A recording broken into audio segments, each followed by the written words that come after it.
Hey guys, Sarah here from the Glitter Guy, and today we are going to make cute little trinket storage boxes.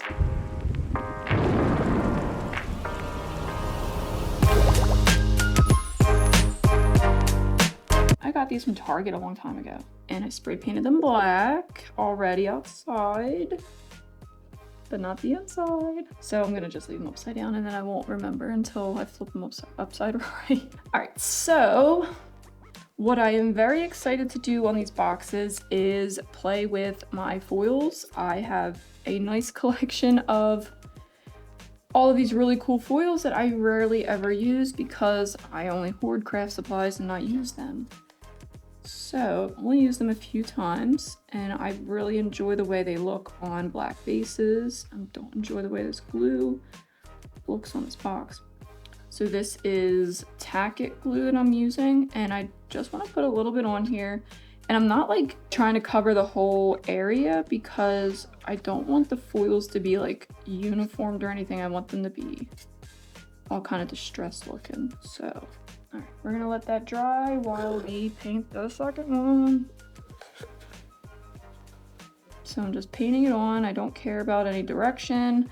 I don't care about covering the whole box. I just care about getting it on where it is evenly and not making little big puddles on the corners and stuff.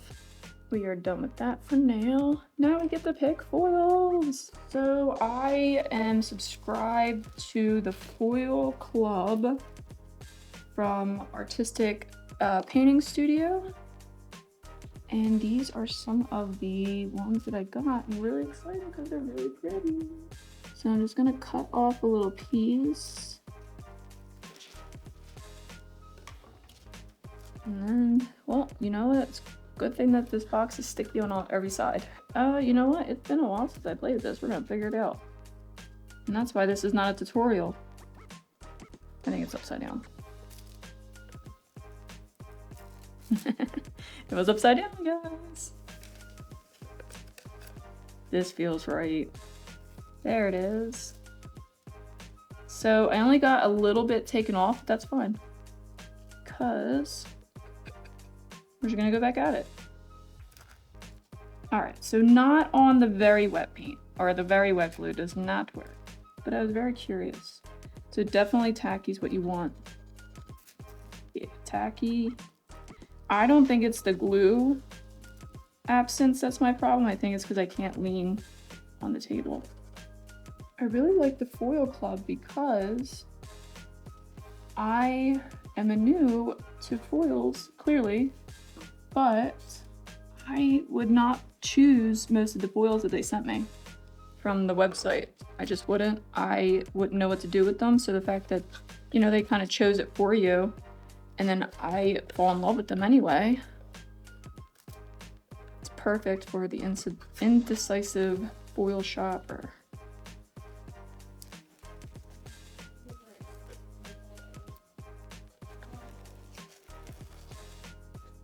I really like that one. So the cheetah comes out really matte and that actually looks really cool. Let's see what the oil slick does.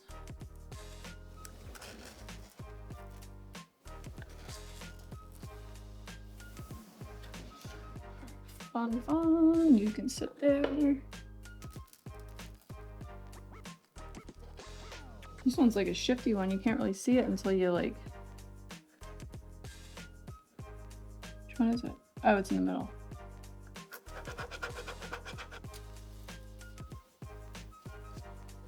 Scared to know what my foil pressing face looks like. But my foil pressing box looks pretty cool. I'm really excited about this. Well, guys, let me clean this up a little bit. That's my boxes.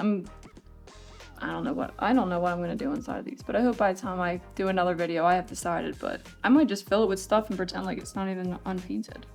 Just paint the little rims. But everything we used here, I will link down below. The foils came from Artistic Painting Studio. The glue is on the Glitter Guy website. It's Trinket. And that's really all we use besides these crates that I got from Target forever ago in the dollar section, so I do not believe they probably have them anymore. I really hope that you guys enjoyed this video. If you did, definitely like and subscribe to our channel so you can always know when our new videos are coming out. And thanks for watching.